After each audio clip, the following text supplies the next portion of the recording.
Welcome to the Washington Foreign Press Center's briefing on transatlantic relations and the war in Ukraine, the road to the Washington Summit. My name is Zina Wolfington, and I'm the moderator today. The briefing is on the record, and we will post a transcript of this briefing later today on fpc.state.gov. Our briefer today is Peter Rao, Senior Fellow and Director of the Center on Europe and Eurasia at Hudson Institute. He is an independent subject matter expert, and the views expressed by briefers are not affiliated with the Department of State, are their own, and do not necessarily reflect those of the U.S. government. Peter Rao will start us off with opening remarks, and after his remarks, I will open the floor for questions. And with that, I'm going to turn it over to Senior Fellow Rao. Thank you. Thank you very much, and thank you all for being here. Hello to those of you who are joining online. It's a great privilege and honor to be here, and I thought I would just begin with a few opening remarks on the NATO Summit itself, almost in staccato style, a few unrelated points, and then from there move to the broader geopolitical situation before turning it over to you all for questions. So perhaps just to begin and almost to state the obvious, this will commemorate the Washington Summit to be held in July, 75 years of alliance. And it really is an opportunity, I think, for President Biden to bask in the glow of 31 other allies, as well as many other partners who will be traveling, welcoming them to Washington and showcasing the American multilateral alliance system in Europe. Because of that, though, I would say that there are also a few almost downside risks which we should pay attention to and closely observe as we report on the summit and the lead up to it and observe its proceedings. The first is to be sure that this is an American summit rather than just a Biden administration undertaking. This will take just days before the Republican National Convention. And for that reason, I think the Biden administration will take care to build in senior congressional representation, which I think is rather important. And it will also attempt to broaden the discussion by bringing in Republican thought leaders and others, really making this an American undertaking and effort, which is really in the spirit of what NATO summits have been in decades past. Moreover, I think the Biden team will lean in on the subject of burden sharing. In 2013, prior to President Putin's first intervention, the annexation of Crimea in Ukraine, only, I think, 3 allied members spent 2% of GDP on defense. Of course, there's the famous Wales Pledge from 2014, where alliance members committed themselves to that. And by the time of the summit, and we'll have a burden sharing report come out in June to give us more firm sense of this, senior administration officials, including Julie Smith, our ambassador to NATO, on the record this week, thought we would end up somewhere between 20 to 23 allied members hitting the 2% mark of GDP. So they will surely lean into this as an accomplishment and to try to address some of the criticisms that, in my view, justifiably so, have been made of alliance members who have been laggards on defense spending. There will also be a heavy focus on the DDA family of plans, which were blessed in Vilnius. These are the new battle plans to actually, if necessary, deter and then fight a war in the European theater. And that principally, of course, is aimed at the threat posed by Russia, as spelled out in the strategic concept adopted in Madrid the year before. It also, I think, is an opportunity for the alliance to think beyond Wales. There are some concerns that allies, so as not to embarrass Joe Biden, will come to Washington for the summit and parade 2%, but there will almost be accounting tricks, or they will empty their coffers to hit 2%, but in out years, those numbers might lag again. So I think it'll be important to really make clear this is a permanent commitment and then move beyond the 2%, because virtually everyone one speaks to in the alliance that deals with security issues, the analytical community in Europe and the United States, recognizes that 2% probably is no longer enough. We might need to hit 2.5% or more. And the Nordics, the Eastern Europeans, the UK have made a commitment to that, and they will be lauded for it at the NATO Summit. And lastly, the last sort of threat to the summit, if we can put it that starkly, is the counter-programming that will sure to take place in the Kremlin. We know that Xi Jinping just had a swing through Europe. He purposely chose heading to France, Hungary, and Serbia as his 3 destinations of choice. I think in France, to accentuate strategic autonomy as a theme, something which the Chinese have been sort of in support of in recent years.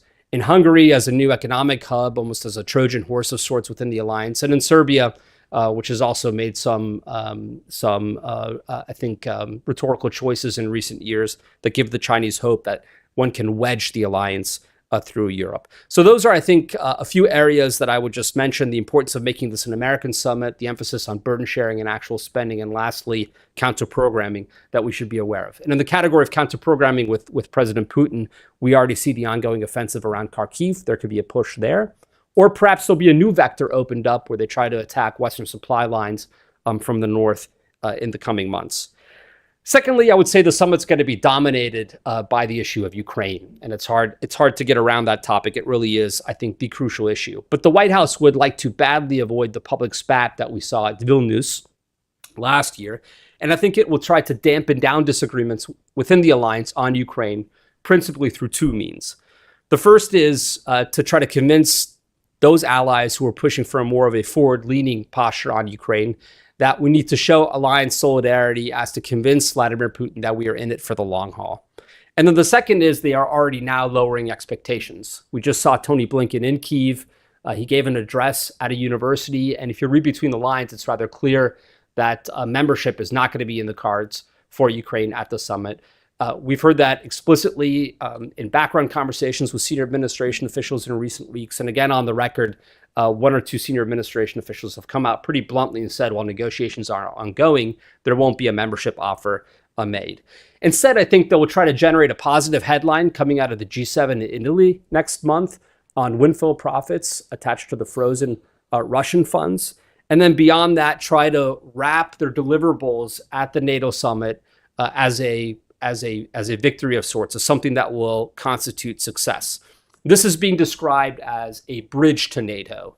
And that bridge to NATO will include these bilateral security agreements that were announced by the G7 at Vilnius and that various countries are negotiating with the Ukrainians. The administration will sell that as important, and the Americans are in the midst of those talks with the Ukrainians for the bilateral security agreement between the US and Ukraine right now. Secondly, there will probably be a separate statement in addition to the communique or declaration from the summit as part of the NATO-Ukraine Council. It'll be the first time there's a NATO-Ukraine Council meeting at a NATO summit. Then there will be, I think, a big focus on interoperability, which we're already seeing. So how can Ukraine's military systems, as this money floods into their defense industrial base, be built up so that's interoperable with the West? Right now, there's a lot of talk of Frankenstein-style systems because everyone is donating as part of the coalition in the Ramstein format to Ukraine what they have. And this is forcing the Ukrainians to really put together systems with various components from different legacies and different points of origin. So how to make that more interoperable. And last, but certainly not least, there's talk of a potential NATO mission to Ukraine, which is now being reported on also in the press. This could be in the category, for example, of training. And then third, I would just highlight to kind of sum up the NATO summit preview part of my remarks. The IP4, the Indo-Pacific 4, will be coming to the summit. This will be the third summit which they will have attended. The IP4, of course, being Japan, South Korea, Australia, and New Zealand. And I think while the administration and the broader NATO watching community believe that their simple attendance at the first two summits was enough of a deliverable, they will want to move beyond that. And we've already seen, for example, ROK, Korean, Polish defense industrial base cooperation. The Japanese were at NATO in Brussels a few months ago, briefing their own cybersecurity strategy. There is appetite and interest in making a big deliverable with the IP4 at the NATO summit, and I suspect there will be something announced to that effect there. So much for the NATO summit. I know I've already gone on too long, but maybe I could make a remark or two also on the geopolitical setting as I see it. And here I really, while I'm open to discussing anything in the Q&A, want to address one particular facet, and that is the broadening of the conflict, so to speak, and that there now really is an axis of revisionists forming in Eurasia around this war. The Chinese, North Koreans, and the Iranians are really a significant factor in Russia's performance and Russia's defense industrial base reconstitution in this conflict. And we've seen that in multiple ways. For one, the DPRK and Iran are supplying short-range ballistic missiles to Russia. We've seen in the DPRK massive ammunition stores being supplied to Russia, according to South Korean intelligence, and I think widely accepted as true, probably millions of rounds. It may very well be that the North Koreans have provided with Russia, despite being a measly, paltry economy, more ammunition round support than Europe has to Ukraine since the start of this war. And I think that's a rather stunning statement given the size and scope of the European economy.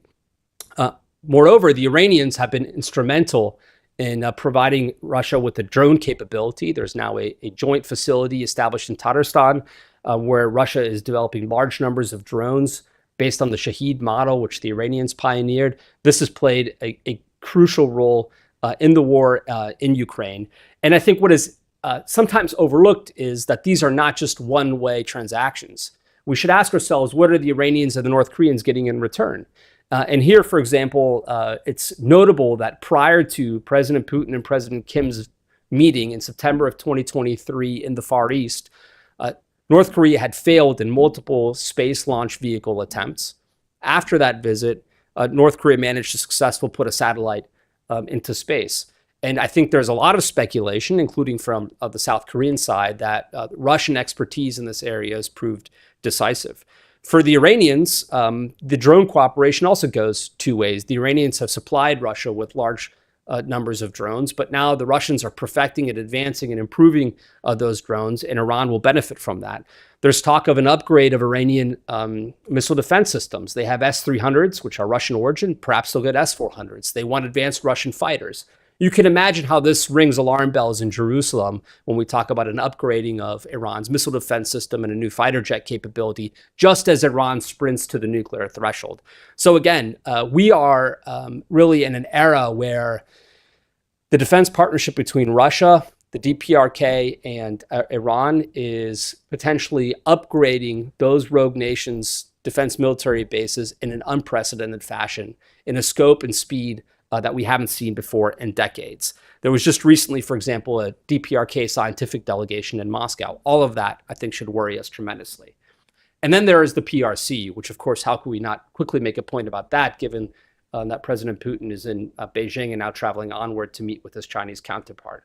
Chinese-Russian trade has exploded over the past year to $240 billion in two-way trade, far surpassing any goals that Xi and Putin had set for the two-way trading relationship.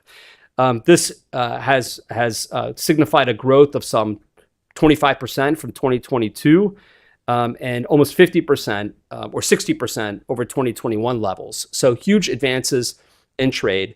And these are in dual use and commercial technologies and goods that are really important to the Russian war effort. Everything from ball bearings to navigation equipment.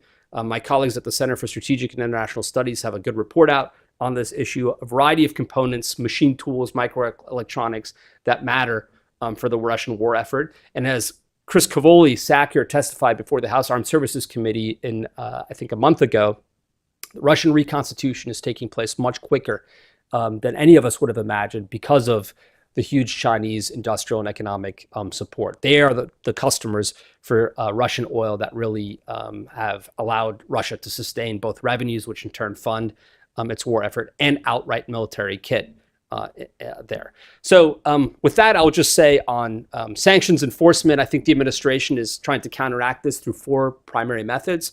The first is classic export controls, so controlling the items that are actually going to the Russians. The second is that they're targeting payment systems. And here we saw an executive order by President Biden in December that is meant to have a chilling effect on payment systems and increasing talk of sanctions, including a recent sanctions items against companies active, 10 companies and 12 individuals in Belarus, including the Shenzhen company that, of course, has Chinese ties.